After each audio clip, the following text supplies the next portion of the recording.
Hi everyone. तो आज हम डिस्कशन करेंगे बड़ा ही important chapter of the kinematics. इसमें हम बात करेंगे मोशन के ऊपर। हमने अभी तक देखा था कि कोई भी ऑब्जेक्ट अगर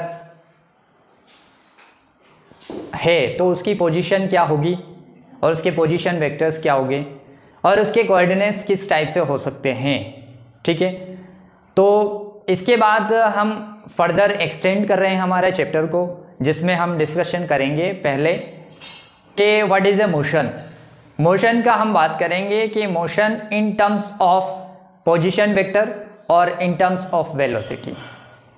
यस, हम यहाँ पे ये भी बात करेंगे कि मोशन क्या होती है और टाइप ऑफ मोशन क्या होगा और मोशन किन बातों पे डिपेंड करेगी।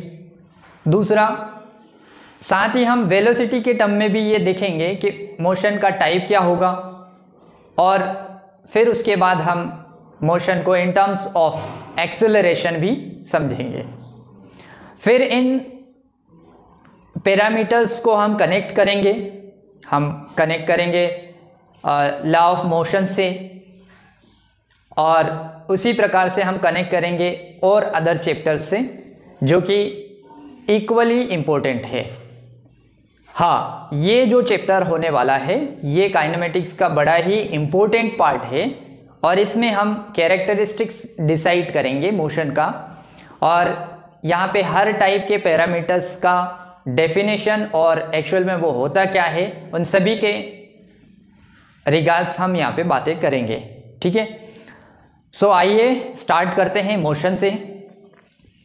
मोशन क्या होता है? इन जनरल हम कहते हैं कि motion is nothing but change in position with respect to time. Okay, मैं भी यहीं से स्टार्ट कर रहा हूँ कि मोशन एग्जैक्टली क्या होती है। मोशन एग्जैक्टली क्या होती है? Motion is nothing but change in position, change in position with respect to time के अकॉर्डिंग अगर कोई ऑब्जेक्ट अपनी पोजीशन चेंज करता है तो हम कहेंगे ऑब्जेक्ट मोशन शो कर रहा है। ठीक है, इसी वर्ड्स को इन टर्म ऑफ फंक्शन लिख सकते हैं क्या? तो मैं ट्राई करता हूं और मैं ये कह रहा हूं इन वर्ड्स को कि अगर मेरे पास कोई पोजीशन वेक्टर है किसी ऑब्जेक्ट का और अगर वो क्या है, फंक्शन ऑफ टाइम है, देन मैं कहूंगा कि ऑब्जेक्ट इज अंडर मोशन। या यूं कहें कि अगर position vector is not the function of time, हम कहेंगे देयर इज नो मोशन, यहां पे मोशन नहीं है। आइए इस चीज को हम क्लैरिफाई करने के लिए एक एग्जाम्पल कंसीडर करते हैं। यहां पे मैं एक एग्जाम्पल ले रहा हूं। एग्जाम्पल में आई के प्लस 2j के प्लस के लिया मैंने, और इसमें क्वेश्चन रख रहा हूं नंबर 1, पोजीशन जो वेक्टर है वो क्या मोशन शो कर रहा है या नहीं। तो आपको जस्ट टिक करना है यस और नो। ओके, और उसके बाद आपको आंसर करना है कि क्या ये जो मोशन है वो किस टाइप की मोशन है, मतलब type of motion will be what. ठीक, इधर 1D और 2D और 3D। ओके, इन जनरल हम बोलते हैं कि 1D मोशन वो होगा जिसमें केवल x कोऑर्डिनेट चेंज होता हो, और अगर y कोऑर्डिनेट्स भी चेंज हो रहा है तो x के साथ तो उसे 2D बोलेंगे, और x y z तीनों कोऑर्डिनेट या 3 कोऑर्डिनेट किसी भी ऑब्जेक्ट के चेंज हो रहे हो पोजीशन के, तो उसे हम कहेंगे कि object is under 3D motion. Okay, example में यहाँ पे मैंने पोजीशन वेक्टर का एक एग्जाम्पल लिया है आपको ये बताना है कि ऑब्जेक्ट मोशन शो कर रहा है या नहीं, और अगर मोशन शो कर रहा है तो वो किस टाइप की मोशन है। ठीक है, वो किस टाइप की मोशन है। तो ऑब्वियसली हमने ये देखा कि पोजीशन वेक्टर किसका फंक्शन होना चाहिए, टाइम का फंक्शन होना चाहिए। यहाँ पे हम देख सकते हैं कि जो पोजीशन वेक्टर है वो टाइम से रिलेट नहीं कर रहा है।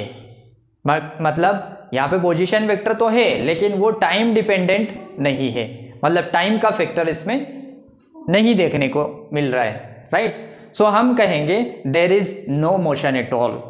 ठीक है, तो हम क्या कहेंगे, देयर इज नो मोशन। यहाँ पे क्या है, मोशन नहीं है। ठीक है, और टाइप ऑफ मोशन क्या हो जाएगा, यस कोई मोशन ही नहीं है तो टाइप तो ठीक है। सो कोई यहाँ पे मोशन नहीं है तो there is no type any kind of motion here. तो क्या मोशन होने के लिए क्या शर्त है, तो हमने शर्त पढ़ी है कि पोजीशन वेक्टर में टाइम का फैक्टर होना चाहिए, मतलब पोजीशन वेक्टर टाइम डिपेंडेंट होना चाहिए। अगर मैं के केप में अगर टी का मल्टीप्लाई कर दूं, टी इज फॉर टाइम, सो यहाँ पे जब ये जो पोजीशन वेक्टर बन जाएगा नया, तो वो आपका शो करेगा क्या, मोशन। ठीक है, वो अलग बात है कि मोशन आपकी किस में होगी, केवल z में होगी। ठीक है, क्योंकि फैक्टर किस से मल्टीप्लाई, t से मल्टीप्लाई है z वाला। ठीक है, तो t से अगर मल्टीप्लाई है तो आपका मोशन होगा 1D, और किस में केवल कौन सा कोऑर्डिनेट चेंज हो रहा होगा, तो केवल z कोऑर्डिनेट ही आपका चेंज होता होगा। सो आइए कुछ एग्जाम्पल और डिस्कशन करते हैं जिससे हम इस चीज़ को और भी अच्छे से समझ पाए। लेट्स सपोज मेरे पास यहाँ पे कुछ एग्जाम्पल है। वो एग्जाम्पल कैसे, मैंने यहाँ पे 2-4 एग्जाम्पल लेता हूँ इन्हीं के। नंबर 1 मैंने यहाँ पे लिया आई के प्लस 2t जे के प्लस टी स्क्वायर के के, और यहाँ पे जो b मैंने लिया है या सेकंड क्वेश्चन, उसमें आई के T square plus 2j plus T Q के किप।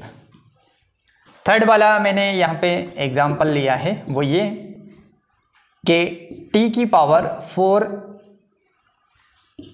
के किप, और फोर्थ वाला एग्जाम्पल हमने यहाँ पे लिया है टी क्यूब आई के प्लस टी स्क्वायर जे किप। ओके, तो अभी आपको बताना है नंबर 1 वाला आपका मोशन शो कर रहा है या नहीं। तो हम कह सकते हैं या देख सकते हैं कि ऑब्जेक्ट आपका सभी जो क्वेश्चंस है,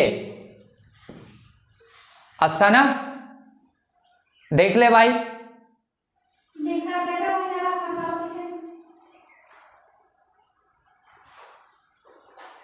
अभी नहीं, आधा घंटा रुक।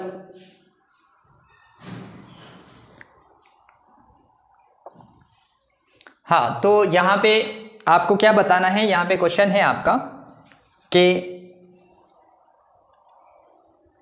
पोजीशन वेक्टर्स क्या शो कर रहे हैं आपको, मोशन ऑब्जेक्ट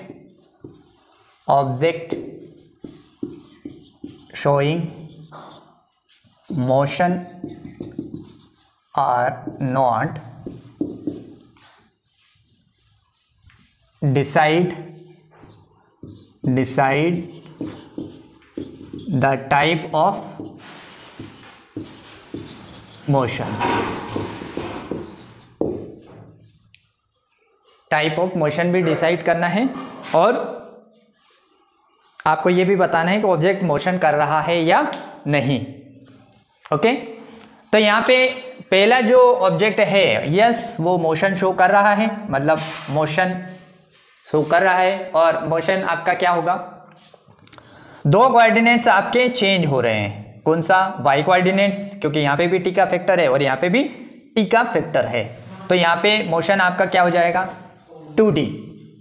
क्या यहाँ पे मोशन शो कर रहा है क्या? यस, यहाँ पे टी का 2 जगह फैक्टर है, सो यहाँ पे भी जो मोशन होगा वो आपका 2D मोशन होगा। यहाँ पे केवल z कोऑर्डिनेट ही चेंज हो रहा है, तो हम कह रहे हैं कि यहाँ पे 1D मोशन हो रहा है। 1D मोशन और किस डायरेक्शन में? z में। यहाँ पे डायरेक्शन क्या है 2D में? x और z, और यहाँ पे क्या है? y और z। ओके, यहाँ पे कौन सा मोशन है? ऑब्वियसली यहाँ पे भी 2D मोशन है, x और y में।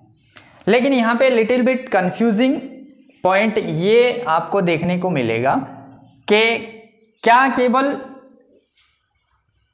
t की पावर से कोई इफेक्ट पड़ेगा या नहीं? तो यस, t की पावर से भी इफेक्ट पड़ेगा। तो वो मोशन का क्या बताएगा? तो यस, वो मोशन का आपका 1D 2D 3D तो आप ये डिसाइड कर लिए, लेकिन इसमें भी कैटेगराइजेशन, जैसे कि मोशन आपका यूनिफॉर्म होगा या नॉन यूनिफॉर्म होगा।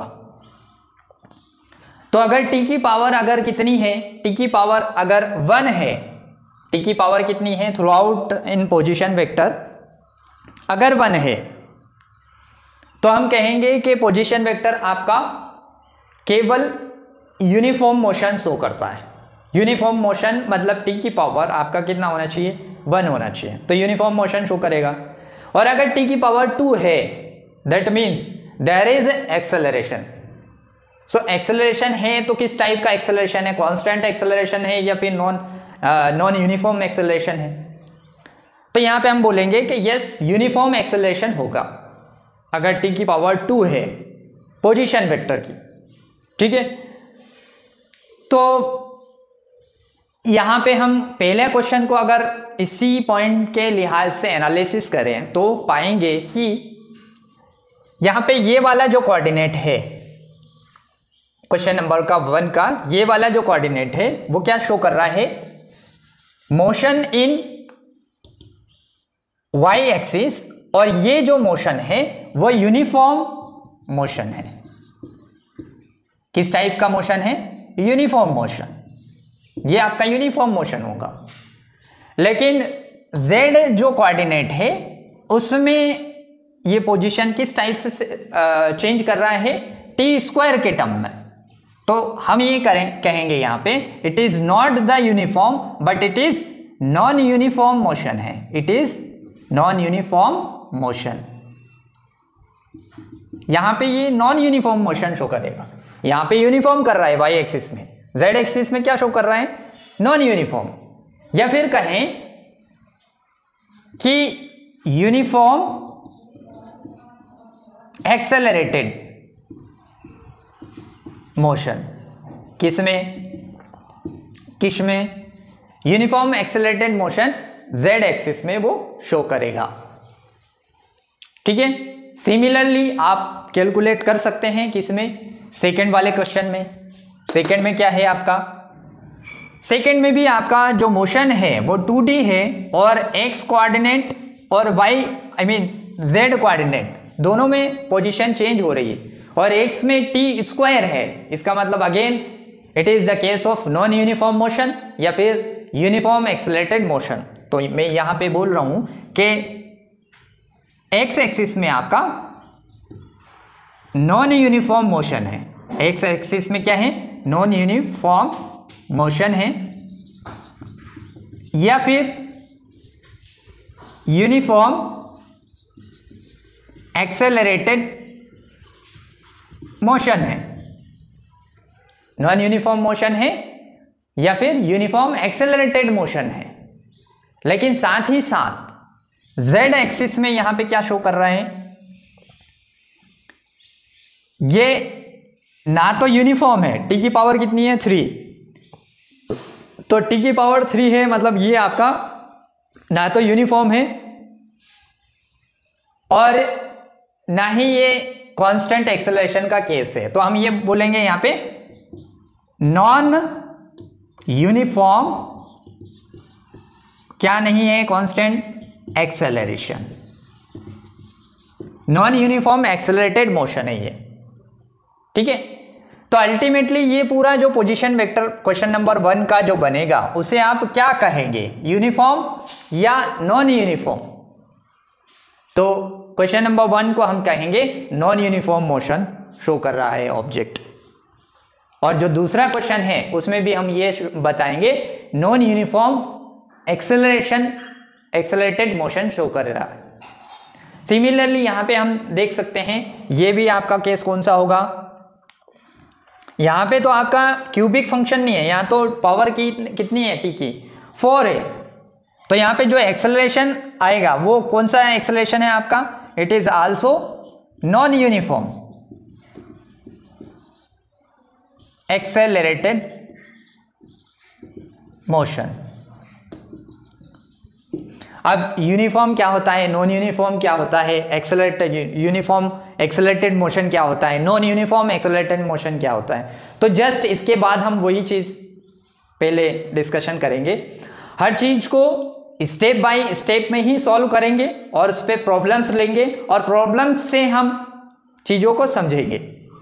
बिकॉज कोई भी अगर आपको थ्योरी है और बिना प्रॉब्लम सॉल्व किए या क्वेश्चन सॉल्व किए आप उसको समझ पाओ, सो ऐसा पॉसिबल नहीं है, ठीक है। तो क्वेश्चन नंबर 3 और 4 आप लोग ट्राई करेंगे, ठीक, सिमिलर ही है, और अगर आपसे नहीं होता है तो आप कमेंट करके बताएं, ठीक। अब हम आते हैं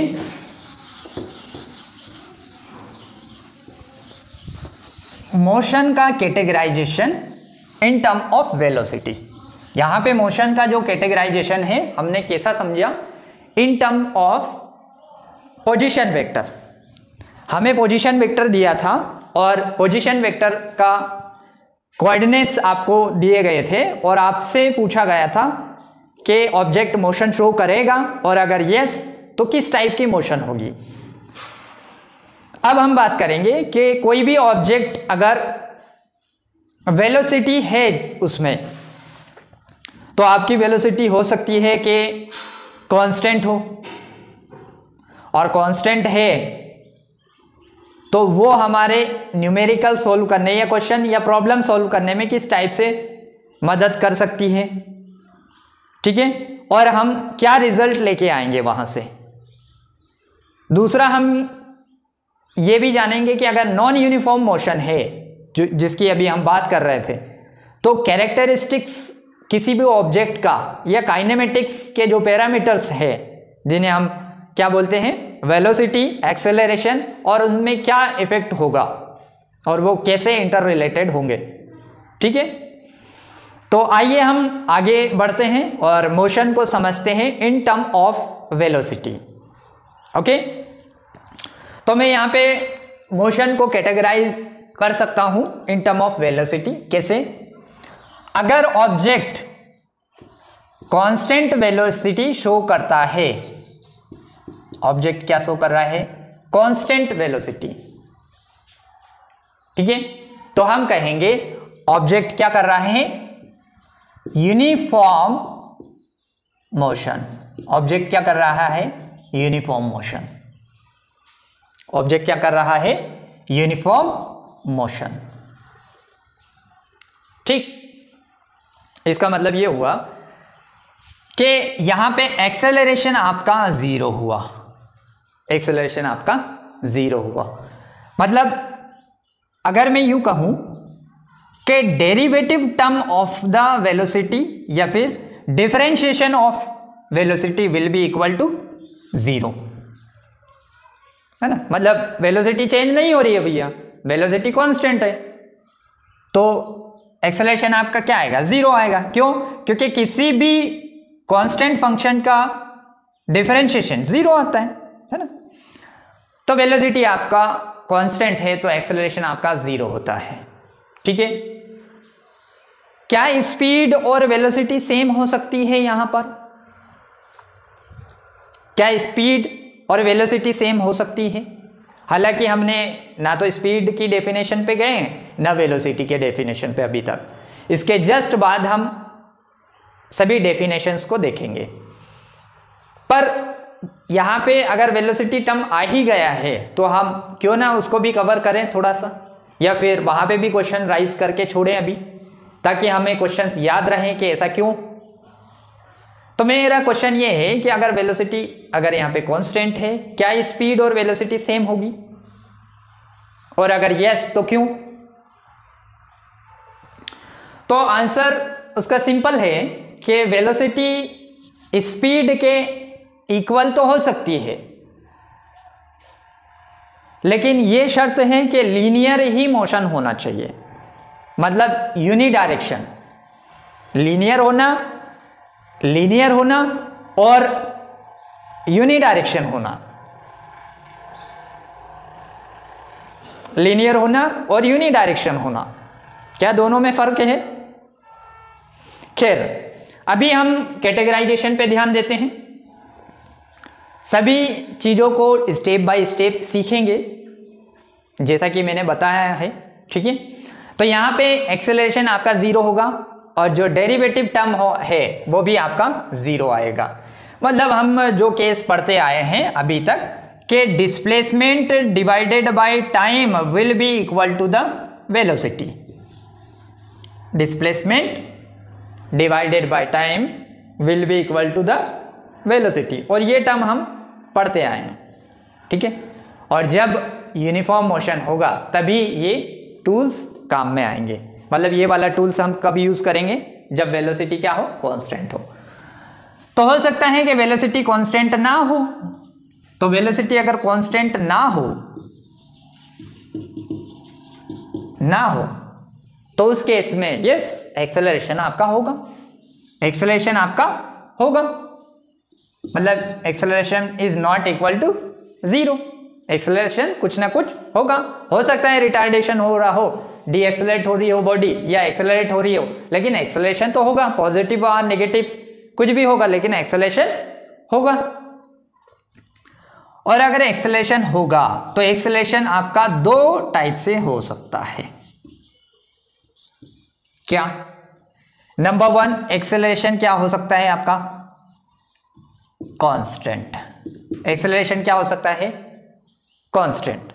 और हमें पता है जब एक्सेलरेशन कांस्टेंट होता है तो जनरली हम ये कहते हैं कि इक्वेशन ऑफ मोशन सारी वैलिड होती है उस केस में, या फिर यूं कहूं कि इक्वेशन ऑफ मोशन जब डिराइव करते हैं तो हम ये कंसीडर करते हैं कि एक्सेलरेशन आपका क्या होना चाहिए, कांस्टेंट होना चाहिए। सो हम कहेंगे कि v equal to u plus a t, s equal to u t plus half of a t square, और v square equal to u square plus 2as।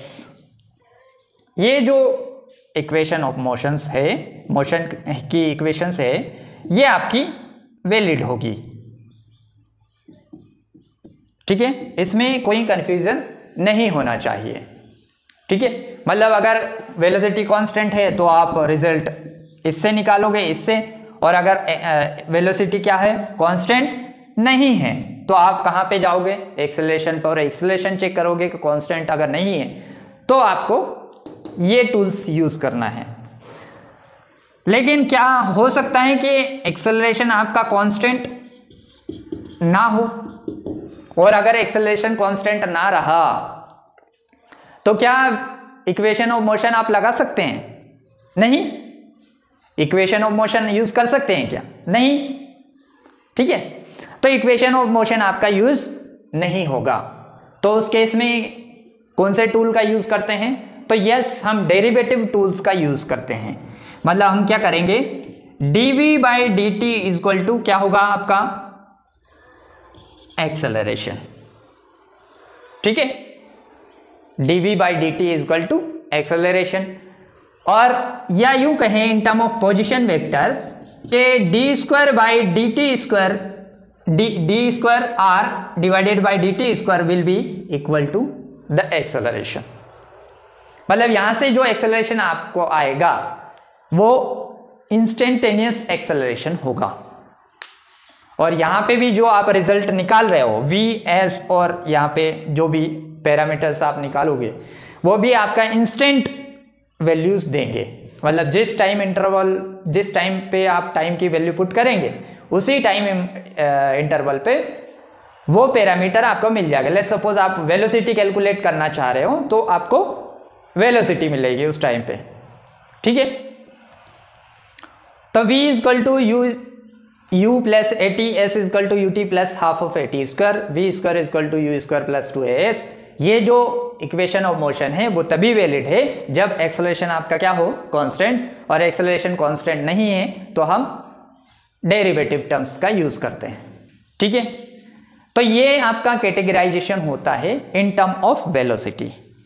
इसे हम क्या बोल रहे हैं कि वेलोसिटी आपकी क्या है, कांस्टेंट है, और दूसरा वेलोसिटी आपकी क्या है, कांस्टेंट नहीं है, और कांस्टेंट है तो हम ये रिजल्ट यूज़ करेंगे, और अगर कांस्टेंट नहीं है तो हमारे पास दो टाइप के रिजल्ट आते हैं। नंबर 1 एक्सेलरेशन चेक करेंगे, एक्सेलरेशन कांस्टेंट है तो आपका ये यूज़ करेंगे, और जब एक्सेलरेशन कांस्टेंट नहीं है तो हम इस टूल्स का यूज़ करेंगे।